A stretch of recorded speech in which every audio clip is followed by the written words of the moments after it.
Tense tense एक ऐसा topic है जिसके थ्रू आप शानदार अंग्रेजी बोल सकते हो, लेकिन आज भी 99% स्टूडेंट के लिए टेंस एक टेंशन बना पड़ा है क्योंकि वो समझ नहीं पाते हैं कि टेंस में कैसे सेंटेंसेस आते हैं, कब कौन से हेल्पिंग वर्ब का यूज़ करना है, कब कौन से मेन वर्ब का यूज़ करना है। इसी चक्कर में वो इंग्लिश बोल नहीं पाते हैं क्योंकि उन्हें समझ में ही नहीं आता है। तो गाइस, अगर आप ये पूरा वीडियो अटेंड करते हो तो ये मेरी गारंटी है कि आप पूरा टेंसेस आज के इस वीडियो में सीख के जाओगे। अगर आप किसी कोर्सेज में टेंसेस सीखने की शुरुआत कर रहे हो तो आपको 3 महीना 4 महीना लग सकते हैं टेंसेस सीखने में, लेकिन मैं आज ये 30 मिनट की वीडियो में आपको पूरा टेंसेस क्लियर करवा दूंगी और मेरी गारंटी भी रहेगी कि आपको समझ में आ जाएगा। तो चलिए वीडियो को स्टार्ट करते हैं। तो सबसे पहले है टेंस। टेंस को सीखने से पहले टेंस का मतलब क्या होता है? टेंस का मतलब होता है समय या काल।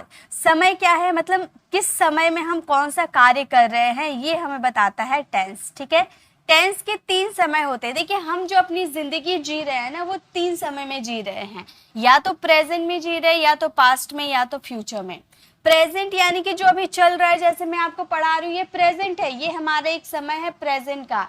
एक पास्ट हो गया, जो पास्ट में हम कुछ काम किए रहते हैं, यानी कि भूतकाल। हम बोलते हैं ना कि पास्ट में वो सब हो गया, वो भूल जाओ। तो पास्ट भी हमारा एक समय होता है, और फ्यूचर, आने वाले समय की जो प्लानिंग हम करते हैं, वो हमारा फ्यूचर। क्या इसके अलावा भी कोई टाइम होता है? जी बिल्कुल नहीं होता। हमारी जो जिंदगी चल रही है, इसमें सिर्फ 3 ही टाइम होते हैं, प्रेजेंट का, पास्ट का और फ्यूचर का, और किसी का जरूरत नहीं है हमें। अब ये प्रेजेंट के जो होते हैं ना, इसमें भी 4 तरह के सेंटेंसेस आ सकते हैं। या तो इनडेफिनेट, यानी कि प्रेजेंट टेंस में हम 4 तरह के कार्य करते हैं। एक कार्य करते हैं जो इनडेफिनेट होते हैं, यानी कि अनिश्चित होते हैं, जिनका ना शुरू का पता होता है ना अंत का पता होता है। हमें ये नहीं पता होता है कि ये कब शुरू होगा, कब खत्म होगा, चल रहा है या नहीं चल रहा, हमें कुछ पता नहीं चलता है इनडेफिनेट में। तो एक तरह का कार्य ऐसा होता है। दूसरा कार्य होता है कॉन्टिन्यूअस, यानी कि इसमें ये तो पता होता है कि ये काम कंटिन्यू है, लेकिन कब से शुरू हुआ है, कब खत्म होगा, ये हमें नहीं पता होता है। सिर्फ इतना पता होता है कि कोई कार्य जो है वो कंटिन्यू चल रहा है। और थर्ड होता है परफेक्ट। इसमें हमें ये पता चलता है कि कोई काम परफेक्टली खत्म हो चुका है।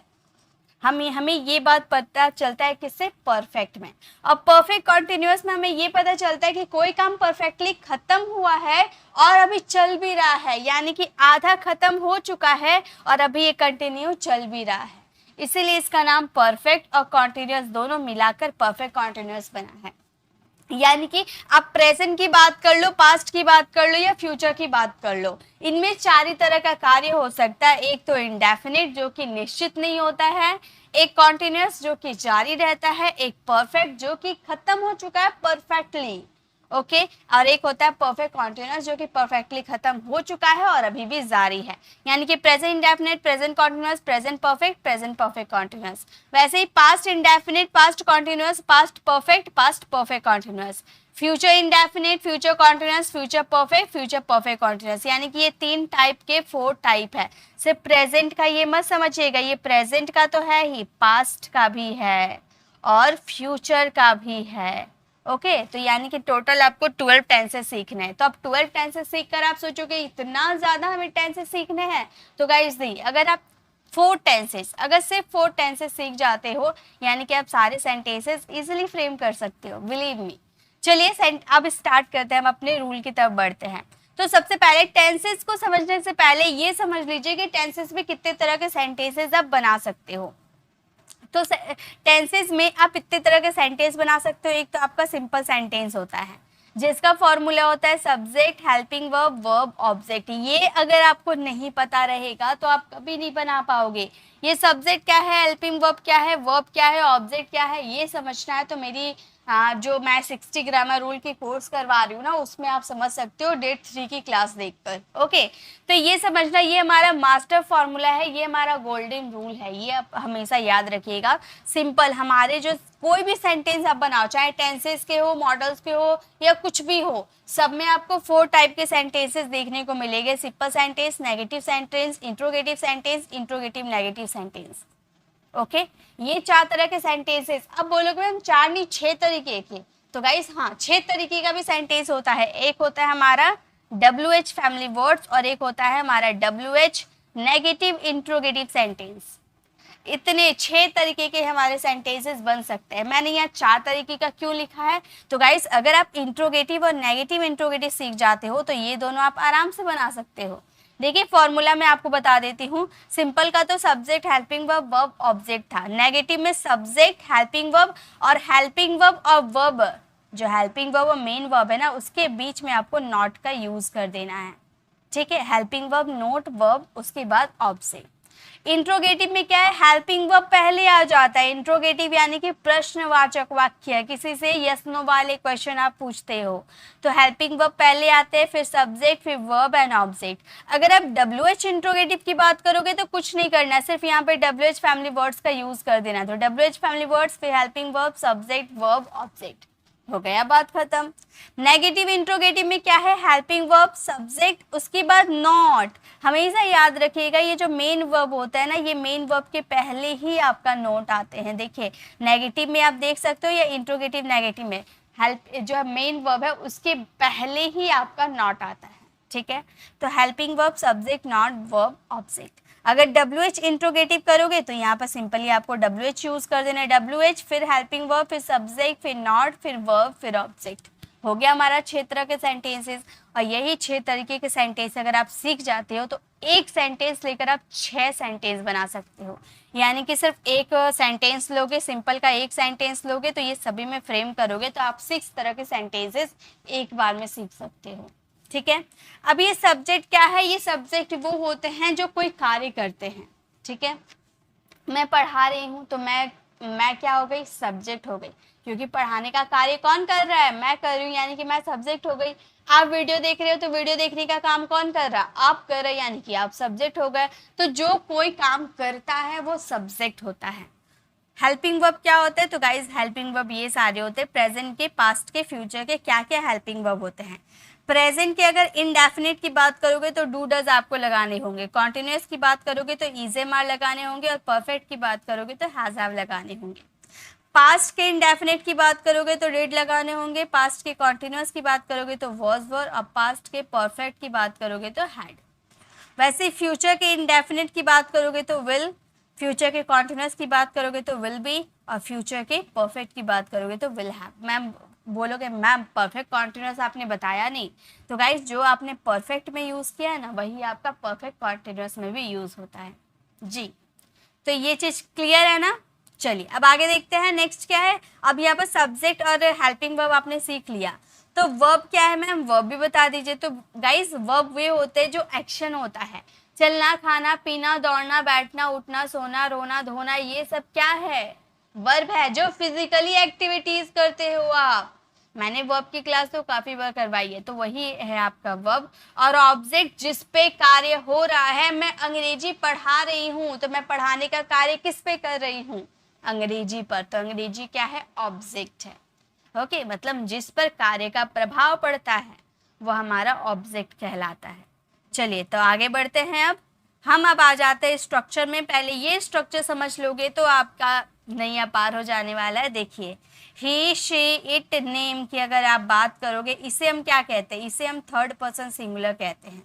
ही, शी, इट, नेम को हम थर्ड पर्सन सिंगुलर कहते हैं। इसके साथ इज, वॉज, हैज, डज आता है। याद रख लीजिएगा, जिसके लास्ट में एस आता है, जिसके लास्ट में एस आता है वो लगता है थर्ड पर्सन सिंगुलर के साथ। सिंगुलर है ना, थर्ड पर्सन सिंगुलर, यानी कि ये सब लगेंगे। हो गया ना याद? अब बचा आई, वी, यू, दे, या 2 पर्सन हो, Ram and Shyam, Sita and Gita, Ravi and Rohan. Okay, तो 2 पर्सन का नाम, एक पर्सन नहीं, प्लूरल होना चाहिए, तो उसके साथ डिड, हैड, विल लगते हैं। अब देखिए और एक कॉन्सेप्ट आप समझ सकते हो, यहाँ पे मैंने हैव नहीं लिखा, यहाँ पर हैव भी होगा। ठीक है, हैव, इनके साथ हैव भी लगता है। ठीक है, अब बात कर लेते हैं आई की। तो आई थोड़ा ध्यान दीजिएगा, आई के साथ डू लगते हैं। ठीक है, यहाँ पे मैंने डू भी नहीं लिखा, यहाँ डू लगते हैं। ठीक है, डू लगते हैं, वॉज लगते हैं, हैव लगते हैं, उसके बाद आप डिड लगा सकते हो। डिड तो सभी के साथ लगते हैं, विल तो सभी के साथ लगते हैं, हैड तो सभी के साथ लगते हैं। ठीक है, तो याद क्या रखना है, यहाँ तो वॉज आपने जो यूज किया ना, ये तो थर्ड पर्सन सिंगुलर के साथ लगता है, लेकिन ये आई के साथ भी लगते हैं। ठीक है, तो ये बस इतना कॉन्सेप्ट आपने याद कर लिया। अब हम आते हैं अपने मेन स्ट्रक्चर के आगे। ठीक है, अब तो हम कंटिन्यू करते हैं पहले प्रेजेंट टेंस से। यहाँ पे मैंने पूरे डिटेल में चार्ट लिख रखा है। अगर आपने ये चार्ट समझ लिया यानी कि आपने पूरा टेंस समझ लिया। ये चार्ट समझिए, पहले प्रेजेंट की बात करें, फिर पास्ट, उसके बाद फ्यूचर। ओके, प्रेजेंट का इंडेफिनिट यहाँ पर है continuous, perfect, perfect continuous. Okay, indefinite में क्या है? इनडेफिनेट की हिंदी आइडेंटिफिकेशन होती है ता है, ती है, ते हूँ। मैं जाता हूँ, मैं खाता हूँ, वह दौड़ती है, वह नाचती है, रोहन स्कूल जाता है। यानी कि रोहन स्कूल कब से जाता है, कब से जाएगा, जा रहा है, ये कुछ पता नहीं चलता है। हम सिर्फ इतना अपनी डेली शेड्यूल, याद रखिएगा, डेली शेड्यूल, रूटीन वगैरह बताने के लिए हम प्रेजेंट इंडेफिनिट का यूज करते हैं, लेकिन इसमें कोई समय नहीं पता चलता है कि कब से शुरू हुआ है, कब तक चलेगा, कब तक चल रहा है या नहीं, ये कुछ पता नहीं चलता है, अनिश्चित होते हैं। वह स्कूल जाता है, मैं पढ़ाती हूँ, मैं पढ़ाती हूँ, मैंने सिर्फ बोला, कब से पढ़ाती हूँ, कब तक पढ़ाऊंगी, नहीं बताया मैंने। ठीक है, तो ये कहलाते हैं इनडेफिनिट। इसकी हिंदी आइडेंटिफिकेशन होती है ता है, ती है, ते हूँ। ओके, इसका स्ट्रक्चर होता है सब्जेक्ट, V1 में SES। इसे और अच्छे से क्लियर करूंगी जब मैं एग्जाम्पल करवाऊंगी। ठीक है, कॉन्टिन्यूअस की बात करोगे तो इसकी हिंदी आइडेंटिफिकेशन होती है रहा है, रही है, जा रहा है। इसमें कोई काम कंटिन्यू, लेकिन कब से शुरू हुआ है, कब तक खत्म होगा, इसके बारे में तो पता नहीं होता है, लेकिन इतना पता रहता है कि कोई काम कंटिन्यू चल रहा है। वह जा रहा है, मैं पढ़ रही हूँ, मैं पढ़ा रही हूँ, वह खेल रहा है, हम लोग पढ़ रहे हैं। ओके, तो कोई काम कंटिन्यू चल रहा है। सब्जेक्ट इजेमार और वर्ब का फोर्थ फॉर्म लगते हैं। इसमें वर्ब का फोर्थ फॉर्म लगते हैं। जब भी बात करोगे कॉन्टिन्यूअस की, याद रखिएगा, चाहे वो प्रेजेंट कॉन्टिन्यूअस हो, पास्ट कॉन्टिन्यूअस हो या फ्यूचर कॉन्टिन्यूअस हो, जब भी बात करोगे कॉन्टिन्यूअस की, कंटिन्यू चलेगा यानी कि वर्ब का फोर्थ फॉर्म आएगा ही आएगा। ओके, अब आ जाते हैं परफेक्ट में। परफेक्ट का हिंदी आइडेंटिफिकेशन होता है चुका है, दिया है, लिया है, ली है, दी है, खाया है, पिया है। मतलब कोई काम परफेक्टली खत्म हो चुका है, कोई काम खत्म हो चुका है। ठीक है, प्रेजेंट से ही रिलेट करा, प्रेजेंट में ही कोई काम, मतलब अभी जस्ट कोई काम खत्म हुआ है। मैंने पूछा कि तुमने कमरा साफ किया, मैंने देखा, मैं कमरे में आई, मैंने देखा कि कमरा गीला है ना, साफ सफाई होता है, मतलब पोछा लगाया है तो कमरा गीला गीला सा लग रहा है, फ्लोर सारे गीले गीले लग रहे हैं। तो मुझे पता चल रहा है कि ये प्रेजेंट में हुआ है, तो मैंने आपसे पूछा कमरा साफ किया है, आप बोल रहे मैंने कमरा साफ किया है, यानी कि वो फ्लोर अभी गीला है, यानी कि अभी जस्ट वो काम कंप्लीट हुआ है, मैंने कमरा साफ किया है, यानी कि अभी जस्ट काम किया है। तो यहाँ पे हम प्रेजेंट परफेक्ट को बैठाएंगे। अब पास्ट इंडेफिनिट में क्या कंफ्यूजन होती है वो मैं आपको आगे क्लियर करूंगी। ठीक है, तो प्रेजेंट परफेक्ट का मतलब हो गया कोई काम परफेक्टली अभी खत्म हुआ है। इसका हेल्पिंग वर्ब देखिए, इसका structure subject has have V3। Perfect है यानी कि V3 आएगा ही आएगा। जहां भी परफेक्टली कोई काम खत्म हो चुका है, हो चुका था, हो चुका होगा, यानी कि प्रेजेंट परफेक्ट, पास्ट परफेक्ट या फ्यूचर परफेक्ट, सब में वर्ब की थर्ड फॉर्म लगेगी ही। परफेक्ट कॉन्टिन्यूअस का हिंदी आइडेंटिफिकेशन से रहा है, से रही है। वह सुबह से काम कर रहा है, वह रात से काम कर रही है, मतलब रात से, यानी कि रात में उसने 10 बजे स्टार्ट किया था, अभी 8 बज रहे, 8 बजे तक वो काम कर रही है और अभी भी कंटिन्यू है। ठीक है, से आ जाता है ना, मतलब कोई काम चल रहा है किसी समय से। ओके, तो इसका हेल्पिंग वर्ब देखिए, सब्जेक्ट हैज हैव, मैंने बताया था ना, और हैज हैव के साथ इसमें एक वर्ड आ जाते हैं बिन, उसके बाद वर्ब का फोर्थ फॉर्म। जब भी आप बात करोगे परफेक्ट कॉन्टिन्यूअस, याद रखिए कॉन्टिन्यूअस है यानी कि वर्ब का फोर्थ फॉर्म, रहा है, रही है, आ रहे, तो कंटिन्यू चल रहा है तो वर्ब का फोर्थ फॉर्म। और इसमें सिंस फोर लगते हैं। ये जो से आपने यूज किया ना, ये टाइम है, टाइम के लिए सिंस और फोर का यूज करते हैं। ठीक है, चलिए अब सेंटेंसेस में अपने आते हैं, आ जाते हैं प्रेजेंट इंडेफिनिट की तरफ। इसका स्ट्रक्चर तो मैंने यहाँ पर क्लियर किया, सब्जेक्ट, वर्ब का फर्स्ट फॉर्म में SES, ऑब्जेक्ट। ये तो हमारा पॉजिटिव सेंटेंस का स्ट्रक्चर है। अगर नेगेटिव बनाओगे तो सब्जेक्ट हो जाएगा, उसमें आपको यूज करने होंगे, एक मिनट, उसमें आपको यूज करने होंगे डू, या डज, ये तो मैंने किसके साथ लगेगा, क्या ये तो मैंने बताया है। उसके बाद not plus V1 and object, ये स्ट्रक्चर आपका नेगेटिव में, और इंट्रोगेटिव आएगा तो हेल्पिंग वर्ब आगे आ जाएगा। ठीक है, बस यही है हमारा स्ट्रक्चर। राम स्कूल जाता है, Ram goes to school. Ram क्या है, थर्ड पर्सन सिंगुलर है तो वर्ब का वर्ब में एस ही एस। अब एक याद रखिएगा, अगर आपका फर्स्ट पर्सन मतलब प्लूरल रहा, फर्स्ट पर्सन सिंगुलर या प्लूरल रहा तो वर्ब का फर्स्ट फॉर्म, और थर्ड पर्सन सिंगुलर रहा, मैंने बताया था ना थर्ड पर्सन सिंगुलर रहा तो उसमें वर्ब में आपको लगाने पड़ेंगे एस या ई एस। ठीक है, वर्ब के फर्स्ट फॉर्म में आपको लगाने होंगे एस या ई एस।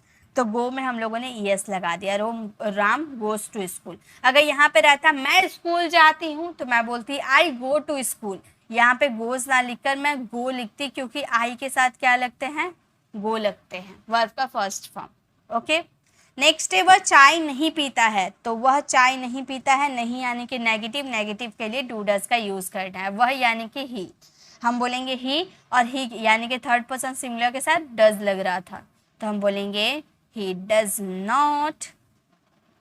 अब देखिए यहाँ पर आप ड्रिंक टी का यूज कर सकते हो, या तो आप यहाँ पर हैव टी का यूज कर सकते हो, पीने के लिए हैव का भी यूज किया जाता है, या फिर यहाँ पर आप टेक टी का यूज कर सकते हो।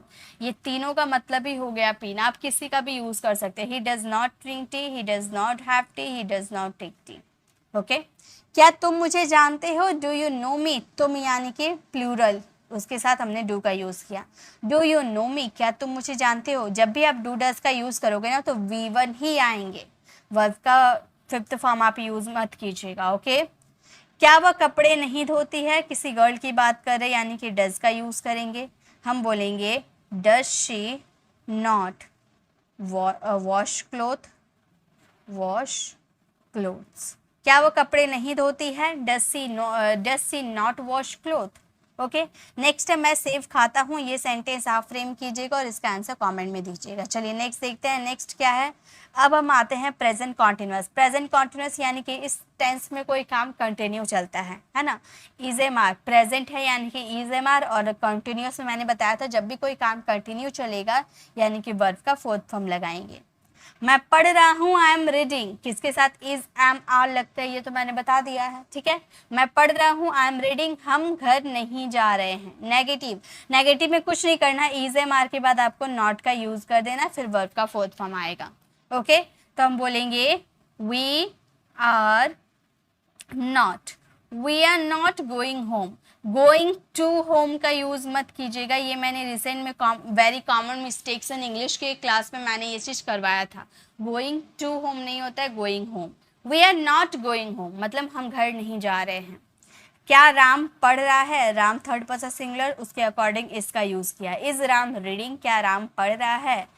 क्या तुम सोने नहीं जा रहे हो, इंट्रोगेटिव नेगेटिव, तो हम बोलेंगे are you not, are you not going to sleep, are you not going to sleep. क्या तुम सोने नहीं जा रहे हो, are you not going to sleep. Go, going, इसके साथ टू हमेशा आता है। देखिए टू स्लीप हमने यूज किया ना, टू हमेशा आता है लेकिन होम से पहले नहीं आता है, याद रखिएगा। ठीक है, श्याम लिख रहा है, ये सेंटेंस आप फ्रेम कीजिएगा और इसका आंसर कमेंट में दीजिएगा। चलिए आगे देखें, नेक्स्ट अब हम मूव करते हैं प्रेजेंट परफेक्ट की तरफ। मैंने बताया था ना परफेक्ट यानी कि परफेक्टली कोई काम खत्म हो चुका है, इसमें वर्ब की थर्ड फॉर्म लगती है। हैज हैव के साथ वर्ब की थर्ड फॉर्म, चाहे प्रेजेंट हो, पास्ट हो या फ्यूचर हो, परफेक्ट रहा यानी कि वर्ब की थर्ड फॉर्म। ठीक है, जैसे कि हमारा सेंटेंस है लता ने गाना गाया है। अब लता ने गाना गाया है यानी कि वो अभी जस्ट ये काम कंप्लीट किया है, लता ने ये काम अभी जस्ट कंप्लीट किया है यानी कि ये प्रेजेंट से रिलेट कर रहे हैं। हम बोलेंगे लता हैज संग अ सॉन्ग।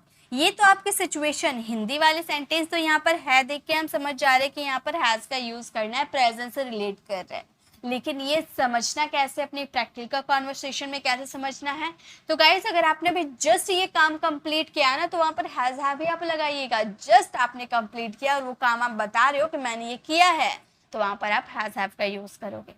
ओके, वह अभी तक नहीं आया है, नहीं गया है, हैज हैव के बाद नॉट लगा देंगे अगर नेगेटिव रहा। तो वह अभी तक नहीं गया है, तो यहाँ पर अभी तक यानी कि येट का यूज किया गया है, और नेगेटिव तो हम बोलेंगे वह यानी कि ही के साथ लगते हैं has. He has not, verb की थर्ड फॉर्म गॉन, और अभी तक यानी कि येट, वह अभी तक नहीं गया है, he has not gone yet. क्या तुम लिख चुके हो, हैव यू रिटन, यू के साथ हैव लगते हैं वर्ब की third form. Have you written, क्या तुम लिख चुके हो। क्या उसने सहायता नहीं की है, उसने यानी कि हैज, हम बोलेंगे क्या उसने सहायता नहीं की है, has he not helped, has he not helped, क्या उसने सहायता नहीं की है, हैज ही नॉट हेल्प्ड। मैं खाना खा चुकी हूँ, ये सेंटेंस आप फ्रेम कीजिएगा और इसका आंसर कमेंट में दीजिएगा। नेक्स्ट देखिए, नेक्स्ट क्या है, अब हम बात करते हैं प्रेजेंट परफेक्ट कॉन्टिन्यूअस के। प्रेजेंट परफेक्ट कॉन्टिन्यूअस यानी कि परफेक्ट यानी कि हैज हैव, और कॉन्टिन्यूअस यानी कि वर्ब का फोर्थ फॉर्म। हैज हैव के साथ एक एक्स्ट्रा वर्ड का यूज करना है, बीन का, ओके। उसके बाद वर्ब का फोर्थ फॉर्म आएगा, जैसे मैं 3 बजे से अपना ये पाठ याद कर रहा हूँ। कितने बजे से, 3 बजे से। अब मैं आपको ये क्लियर कर देती हूँ कि ये सिंस और फोर का क्या लफड़ा है। ये सिंस फोर बहुत कंफ्यूज करते हैं ना स्टूडेंट को, तो मैं आपके लिए आज ये कंफ्यूजन क्लियर कर देती हूँ। अगर आप एक फिक्स टाइम की बात करते हो, ठीक है, फिक्स टाइम जैसे 3 बजे, 4 बजे, सोमवार 2005 26 तारीख को, यानी कि आप एक फिक्स टाइम बता रहे हो। अगर मैंने आपसे पूछा, अगर आप मुझसे आके पूछ रहे हो कि मैम आप कब से पढ़ा रही हो, तो मैं बोलूँगी मैं 8 बजे से पढ़ा रही हूँ, तो आपके मन में ये तुरंत आ गया ना, तो कि मैम तो 8 बजे से पढ़ा रही है, यानी कि इसमें हम लगाएंगे सिंस, 8 बजे यानी कि सिंस। अगर आपने मुझसे पूछा कितने बजे पढ़ा रही हो, मैं बोल रही हूँ कि मैं कुछ आधा घंटा से पढ़ा रही हूँ, और अभी आपने टाइम नहीं देखा है कि कितने बज रहे हैं। अब मैं बता दूंगी कि मैं 30 मिनट से पढ़ा रही हूँ, तो आपको कैलकुलेशन करना पड़ेगा ना कि अभी कितने बज रहे हैं, 30 मिनट पहले कितने बज रहे थे, आपको सोचना पड़ सकता है। तो उस वाले सिचुएशन में आप फोर का यूज करोगे, ठीक है। 30 मिनट्स या 2 दिन, 5 साल, 5 साल मैंने बोल दिया तो आप सोचने लगोगे कि 5 साल पहले कौन सा ईयर चल रहा था, है ना। तो इस वाली सिचुएशन में फोर, और एक एग्जैक्ट अगर मैंने टाइम बता दिया तो वहां पर लगाएंगे सिंस, ओके।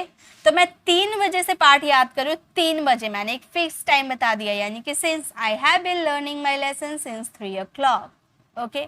अब ये सेंटेंस आप फ्रेम करो, समझ में आ जाएगा। वह 2 घंटे से क्रिकेट खेल रहा है, तो हम ये सेंटेंस को कैसे बोलेंगे, हम बोलेंगे he has been playing, he has been playing, क्या खेल रहा है, क्रिकेट खेल रहा है। he has been playing cricket, कब से, 2 घंटे से, यानी कि 2 घंटे पहले कितने बज रहे थे, सोचना पड़ सकता है ना, यानी कि 4 2 hours। तो हमारा सेंटेंस फ्रेम हो गया, he has been playing cricket for 2 hours, okay. वह 1 बजे से नदी में स्नान कर रहे, ये सेंटेंस आप फ्रेम कीजिएगा और इसका आंसर कमेंट में दीजिएगा। चलिए आगे बढ़ते हैं। तो इसी के साथ हम लोगों ने प्रेजेंट कर लिया कंप्लीट, और अब हम मूव करते हैं पास्ट की तरफ, ओके। पास्ट का पहले स्ट्रक्चर समझते हैं, फिर सेंटेंसेस बनाएंगे। जैसे इंडेफिनिट होते हैं, कॉन्टिन्यूस होते हैं, परफेक्ट होते हैं, एंड परफेक्ट कॉन्टिन्यूस होते हैं। इंडेफिनिट यानी कि आ ई ए वाला साउंड आएगा, जैसे वह गया, वह खाया, वह पिया, वह सोया, यानी कि आ ई ए पे आपका सेंटेंस एंड हो जाएगा। पास्ट में आपने कोई काम किया, आ, मैं पढ़ी, ई, वो गए, ए, है ना, साउंड आता है, इसी पे साउंड खत्म हो जाता है। तो सब्जेक्ट वर्ब का सेकेंड फॉर्म ऑब्जेक्ट, सिंपली ये सब सेंटेंस को फ्रेम कर देने हैं, यही स्ट्रक्चर से फ्रेम करने हैं, ओके। कॉन्टिन्यूस यानी कि जैसे मैंने बताया था, कोई काम कंटिन्यू रहेगा, रहा था, रही थी। इसमें इज ए मार्क, प्रेजेंट में इज ए मार्क थे, और पास्ट में वॉज वर आ जाएंगे, और वर्ब का फोर्थ फॉर्म ही रहेगा। परफेक्ट यानी कि परफेक्टली खत्म हो चुका था, दिया था, लिया था, ली थी, दी थी, गया था, खाया था, पिया था, मतलब पास्ट में कोई काम खत्म किया था, पास्ट में। तो subject had plus V3, okay. Perfect continuous यानी कि पास्ट परफेक्ट कॉन्टिन्यूअस में से रहा था, से रही थी, मतलब पास्ट में कोई काम आपने स्टार्ट किया था, पास्ट में कोई काम खत्म हो गया था, पास्ट में भी कंटिन्यू चल भी रहा था, पास्ट की आप बात बता रहे हो। तो सब्जेक्ट हैड बीन, वर्ब का फोर्थ फॉर्म सिंस फोर। ये तो परफेक्ट कॉन्टिन्यूअस ज़्यादा, पास्ट के परफेक्ट कॉन्टिन्यूअस ज़्यादा यूज़ नहीं किए जाते हैं, फिर भी मैं आपको सारे क्लियर करवाऊंगी, कोई डाउट नहीं रखूंगी, ठीक है। तो हम सबसे पहले बात करते हैं present past indefinite. Past indefinite का अफर्मेटिव सेंटेंस तो इस तरह से बनाएंगे, सब्जेक्ट वी टू और ऑब्जेक्ट वी टू यानी कि वर्ब का सेकेंड फॉर्म। लेकिन अगर नेगेटिव इंट्रोगेटिव रहा तो कैसे बनाएंगे, तो नेगेटिव में सब्जेक्ट और इसमें यूज करेंगे डिड नॉट प्लस वर्ब का फर्स्ट फॉर्म। ओके, जब आप डिड नॉट का यूज कर दोगे तो V2 आपका V1 में बदल जाएगा। याद रखिएगा ये सब चीजें, ठीक है। जैसे तुमने एक पत्र लिखा, you wrote a letter, affirmative sentence तो ये है राइट का second form wrote, you wrote a letter. उसने सच नहीं बोला, उसने सच नहीं बोला नेगेटिव तो हम क्या बोलेंगे, उसने यानी कि ही, और सभी सब्जेक्ट के साथ डिड लगते हैं, ठीक है।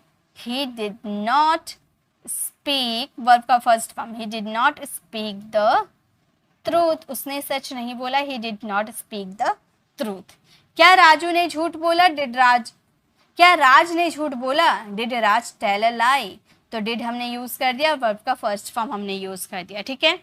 क्या वो बाजार नहीं गई, क्या वो बाजार नहीं गई तो हम बोलेंगे did she not go to the market, क्या वो बाजार नहीं गई तो हम बोलेंगे did she not go to the market. तो यहाँ पर आपने शी के बाद नॉट यानी कि वर्ब का फर्स्ट फॉर्म के बाद आपने नॉट का यूज किया, ठीक है। मैंने उसे एक पुस्तक दी, ये सेंटेंस आप फ्रेम कीजिएगा और इसका आंसर कमेंट में दीजिएगा। ओके, चलिए आगे देखते हैं नेक्स्ट क्या हमारे।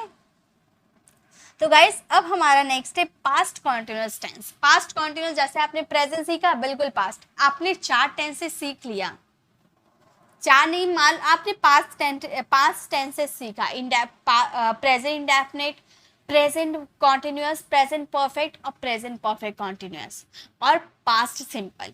ये 5 टेंसेस अगर आपने सीख लिया ना, मतलब आपने सारे ग्रामर सीख लिए, टेंस के सारे रूल सीख लिए, क्योंकि आपने प्रेजेंट कॉन्टिन्यूअस में नोटिस किया होगा कि is am are plus verb का फोर्थ फॉर्म था, है ना।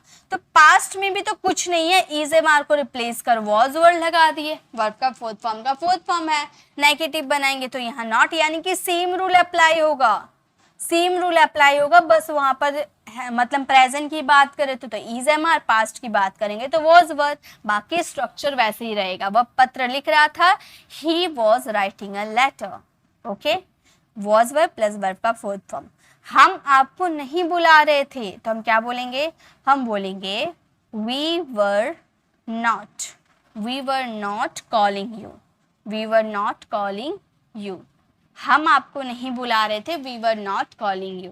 क्या तुम कानपुर जा रहे थे, were you going to Kanpur, क्या तुम कानपुर जा रहे थे। क्या तुम उसे नहीं पीट रहे थे, तो हम क्या बोलेंगे, क्या तुम उसे नहीं पीट रहे थे, were you not beating him, क्या तुम उसे नहीं पीट रहे थे, were you not beating him. वह अंग्रेजी सीख रहा था, ये सेंटेंस आप फ्रेम कीजिएगा और इसका आंसर कमेंट में दीजिएगा। ओके, चलिए नेक्स्ट देखते हैं। नेक्स्ट अब हम बात करते हैं पास्ट परफेक्ट की। पास्ट परफेक्ट का मतलब हो गया, जैसे आपने प्रेजेंट परफेक्ट में हैज है प्लस वर्ब की थर्ड फॉर्म लगाया था, तो यहाँ पर पास्ट में आपको हैड प्लस वर्ब की थर्ड फॉर्म लगाना है।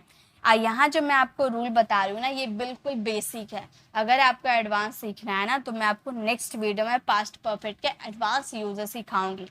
इस तरीके से बिल्कुल बेसिक, अभी आप इंग्लिश बोलने की शुरुआत कर रहे हो, इसीलिए मैं आपको ये सेंटेंसेस दे रही हूँ, वरना ये सेंटेंसेस आपके काम नहीं आएंगे, ठीक है। फिर भी मैं आपको बता दे रही हूँ क्योंकि आप स्टार्टिंग कर रहे हो तो आपके लिए जानना ज़रूरी है। जैसे राम विद्यालय जा चुका था, Ram had gone to school. Okay, मेरी बहन खाना नहीं पका चुकी थी, तो हम बोलेंगे माई सिस्टर। यहाँ पे मैंने बस ये समझाने की कोशिश की है कहाँ पर आपको हेल्पिंग वर्ब लगाने, कैसे मेन वर्ब लगाने, बस मैं ये आपको समझा रही हूँ। बाकी अगर आपको पास्ट परफेक्ट सीखना है तो मैंने बहुत सारी वीडियो बना रखा है, वो आप देख सकते हो, ठीक है। तो my sister had not cooked food, मेरी बहन खाना नहीं पका चुकी थी। क्या आपने अपना काम पूरा कर लिया था, ये सेंटेंस आप फ्रेम कीजिएगा और इसका आंसर कॉमेंट में दीजिएगा। चलिए आगे बढ़े। नेक्स्ट हमारा है past perfect continuous tense. Past perfect continuous tense का मतलब होता है, जैसे आपने प्रेजेंट परफेक्ट कॉन्टिन्यूअस बनाया था has have been plus verb का फोर्थ फॉर्म, वैसे पास्ट है हैड बीन प्लस वर्ब का फोर्थ फॉर्म। कॉन्सेप्ट बिल्कुल क्लियर है, सिंस फोर बिल्कुल वैसे ही लगेंगे। ओके, वह सुबह से पढ़ रहा था, तो हम बोलेंगे he had been reading since morning. मैं 2 घंटे से टहल रहा था, तो हम बोलेंगे I had been walking, टहलना यानी कि वॉक करना, I had been walking 2 घंटा यानी कि for 2 hours। तो हमारा सेंटेंस फ्रेम हो गया I had been walking for 2 hours। वह 3 बजे से कमरा साफ कर रही थी, ये सेंटेंस आप फ्रेम कीजिएगा और उसका आंसर कमेंट में दीजिएगा। सिंस फोर ध्यान से लगाओगे, ठीक है आप। नेक्स्ट अब हम मूव करते हैं फ्यूचर टेंस की तरफ। फ्यूचर टेंस का मतलब होता है, इसमें क्या है 3, मतलब भविष्य में, आने वाले भविष्य की बात अब हम कर रहे हैं। Indefinite, continuous, perfect, perfect continuous. Indefinite में क्या आते हैं, इसकी हिंदी आइडेंटिफिकेशन होती है गागेगी। कॉन्टिन्यूअस की हिंदी आइडेंटिफिकेशन होती है रहा होगा, रही होगी। और परफेक्ट की हिंदी आइडेंटिफिकेशन होती है चुका होगा, दिया होगा, लिया होगा, ली होगी, दी होगी, ठीक है। और परफेक्ट कॉन्टिन्यूअस की होती है से रहा होगा, से रही होगी। अब एक चीज आप ध्यान दीजिएगा, इसमें कुछ भी नहीं है। फ्यूचर इंडेफिनिट में सब्जेक्ट विल प्लस वर्ब का फर्स्ट फॉर्म, फ्यूचर कॉन्टिन्यूअस में subject will be plus verb का फोर्थ फॉर्म, और परफेक्ट में subject will have plus verb का थर्ड फॉर्म, और परफेक्ट कॉन्टिन्यूअस में subject will have been plus verb का fourth form. Since use नहीं होता, यहाँ फ्रॉम यूज होता है, फ्रॉम और फॉर। ओके, चलिए आगे मैं बताती हूँ एग्जाम्पल के through. Future indefinite, future indefinite का स्ट्रक्चर तो आपने पढ़ लिया, वह स्कूल जाएगा। इसकी हिंदी आइडेंटिफिकेशन गार्ड, रूल एकदम सिंपल है, सब्जेक्ट विल प्लस वर्ब का फर्स्ट फॉर्म ऑब्जेक्ट, सभी सब्जेक्ट के साथ विल, शैल का यूज नहीं होता है। ओके, तो कोई स्टूडेंट ये नहीं बोलेंगे कि मैम आपने शैल का यूज क्यों नहीं किया, क्योंकि शैल अब यूज नहीं होता है मॉडर्न इंग्लिश में, याद रखिएगा। वह स्कूल जाएगा, he will go to school. वह घर नहीं जाएगा, वह घर नहीं जाएगा, तो हम बोलेंगे he will not go home. वह घर नहीं जाएगा, he will not go home. क्या तुम दिल्ली जाओगे, will you go to Delhi, will you go to Delhi, क्या तुम दिल्ली जाओगे। क्या मुकेश गाना नहीं गाएगा, तो हम क्या बोलेंगे, हम बोलेंगे will Mukesh not sing a song, will Mukesh not sing a song. क्या मुकेश गाना गाएगा, will Mukesh not sing a song. हम हॉकी खेलेंगे, ये सेंटेंस आप फ्रेम कीजिएगा, ठीक है। ये जैसे आपने प्रेजेंट सीखा ना, वैसे ही सारे ये इजी है, ठीक है। फ्यूचर कॉन्टिन्यूअस तो बिल्कुल सेम है, जैसे आपने प्रेजेंट और पास्ट सीखा, बिल्कुल फ्यूचर भी सेम है। सब्जेक्ट विल बी वर्ब का फोर्थ फॉर्म। तुम पत्र लिख रहे होगे, मतलब आने वाले समय में आप ये काम कर रहे होगे, कर नहीं रहे, कर रहे होगे आप, ठीक है। तुम पत्र लिख रहे होगे, you will be writing a letter, मतलब मैं आपको पत्र लिखना सिखा रही हूँ, तो मैं बोलूंगी कि आने वाले समय में आप पत्र लिख रहे होंगे, यानी कि फ्यूचर की बात कर रहे हैं, तो विल बी प्लस वर्ब का फोर्थ फॉर्म। राघव खेल नहीं रहा होगा, राघव नहीं खेल रहा होगा, तो हम बोलेंगे राघव विल नॉट। अब यहाँ पे थोड़ा मैं आपको क्लियर कर दूंगी, विल नॉट बी प्लेइंग। अब यहाँ पर विल भी तो आपने यूज कर दिया, लेकिन नॉट कैसे यूज होगा, तो गाइज जब आप नेगेटिव की बात करोगे तो विल बी के बीच में आपका नॉट आएगा। ओके, जैसे विल बी के बीच में हमने नॉट का यूज किया, याद रखिएगा, ठीक है। क्या रंजना गाना गा रही है, will Ranjana be singing a song. Will हमने यूज किया, फिर रंजना, उसके बाद बी। विल बी साथ में यूज मत कीजिएगा स्टार्टिंग में, वरना सेंटेंस रॉन्ग हो जाएंगे। याद रखिएगा, सब्जेक्ट फिर पहले हेल्पिंग वर्ब फिर सब्जेक्ट, उसके बाद ही बी का यूज कीजिएगा। ओके, अगर यहाँ पर नॉट रहता तो हम कैसे बोलते, जैसे कि क्या हम सामान नहीं खरीद रहे होंगे, तो हम ये सेंटेंस को ऐसे बोलते, will we not be buying the goods, यानी कि सामान, गुड नहीं, गुड्स, सामान। तो यहाँ पे हमने नॉट का यूज कैसे किया, सब्जेक्ट और बी के बीच में हमने नॉट का यूज किया, ठीक है। वह स्कूल जा रहा होगा, ये सेंटेंस आप फ्रेम कीजिएगा। चलिए आगे देखते हैं नेक्स्ट क्या हमारे। अब हम बढ़ जाते हैं फ्यूचर परफेक्ट की तरफ। फ्यूचर परफेक्ट भी बहुत ही आसान होते हैं गाइज, जैसे कि हमारा स्ट्रक्चर रहेगा, subject will have plus verb की थर्ड फॉर्म। राम विद्यालय जा चुका होगा, राम विद्यालय जा चुका है, होगा यानी कि वो गया नहीं है, जा चुका होगा, तो हम बोलेंगे Ram will have gone to school. तो विल हैव के बाद हमने वर्ब की क्या लगा दी, थर्ड फॉर्म। पिताजी अखबार पढ़ चुके होंगे, तो हम बोलेंगे father will have, father will have, और विल हैव के बाद वर्ब की थर्ड फॉर्म यानी कि रेड द न्यूज़पेपर, न्यूज़पेपर। आप बोलोगे मैम आपने रीड लिखा है और आप रेड बोल रहे हो। तो गाइस रीड जो ऐसा एक वर्ड है ना, इसका तीनों फॉर्म बिल्कुल सेम होता है, लेकिन इसकी प्रोनाउंसिएशन अलग हो जाती है। फर्स्ट फॉर्म में हम इसे रीड बोलते हैं, लेकिन सेकेंड और थर्ड फॉर्म में हम इसे रेड बोलते हैं। ठीक है, याद रखिएगा। फर्स्ट फॉर्म में इसे आप रीड बोलोगे, लेकिन सेकेंड और थर्ड फॉर्म जैसे होगा आप यहाँ पर रेड का यूज़ करोगे। मैं घर जा चुका हूँ, ये सेंटेंस आप फ्रेम कीजिएगा और इसका आंसर कमेंट में दीजिएगा। ओके, चलिए अब आगे बढ़ते हैं। नेक्स्ट क्या है हमारा? नेक्स्ट हमारा है फ्यूचर परफेक्ट कॉन्टिन्यूस। यहाँ पर मैं आपको सिंस और फोर में थोड़ा क्लियर कर देती हूँ। देखिए हमने प्रेजेंट में क्या यूज़ किया था? सिंस और फोर का यूज़ किया था, है ना। सिंस फोर का यूज़ किया था प्रेजेंट में भी और पास्ट में भी, दोनों में हम लोगों ने सिंस फोर का यूज़ किया। लेकिन बात आ जाती है जब फ्यूचर की, तो फ्यूचर में सिंस का यूज़ ना करके हम फ्रॉम का यूज़ करते हैं और फोर का यूज़ करते हैं। ठीक है, जहाँ पे आप सिंस का यूज़ करो ना, वही सिचुएशन में हम फ्रॉम का यूज़ करते हैं। सेम सिचुएशन में सिंस का यूज़ मत कीजिएगा। आप बोलोगे मैम सिंस का यूज़ कर देंगे तो क्या गलत हो जाएगा? जी बिल्कुल गलत हो जाएगा, तो आप ऐसी गलती बिल्कुल भी मत करना। ओके, चलिए सेंटेंसेस देखते हैं। वह 2 घंटे तक पढ़ता रहेगा। अब देखिए एक चीज़ और मैं आपको क्लियर कर दूं, जनरली तक अगर घंटे की बात करो, यानी कि ये कोई डेफिनेट टाइम नहीं, एग्जैक्ट टाइम नहीं है, तो हमने 4 का यूज़ कर दिया। He will have reading 4 hours. लेकिन ये जो से है ना, फ्रॉम है ना, इसका यूज़ से के सेंस में किया जाता है, राइट। कि वो 2 बजे से पढ़ रही है, 3 बजे से पढ़ रही है। लेकिन बात आ जाती है तक, ठीक है, तक आ जाएगा ना, तो फ्रॉम की जगह बाय का यूज़ करोगे। प्रेजेंट और पास्ट में सिंस का यूज होता है और फ्यूचर में फ्रॉम का यूज होता है अगर से आया तो। लेकिन अगर तक आ जाता है तो बाय का यूज करेंगे। जैसे मैं 3 बजे तक अपना पाठ याद करूंगा, तो हम बोलेंगे मैं, यानी कि I will have been learning, I will have been learning माई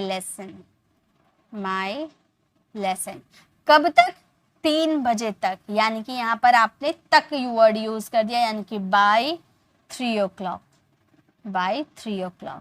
यहाँ पर आता है कि मैं 3 बजे से अपना पाठ याद करता रहूंगा, तो आप बोलते I will have been learning my lesson from 3 o'clock। Okay, श्याम 2 घंटे तक कमरा साफ करता रहेगा। ये सेंटेंस आप फ्रेम कीजिएगा और इसका आंसर कमेंट में दीजिएगा। तो गाइस ये थी आज की हमारी पूरी क्लास।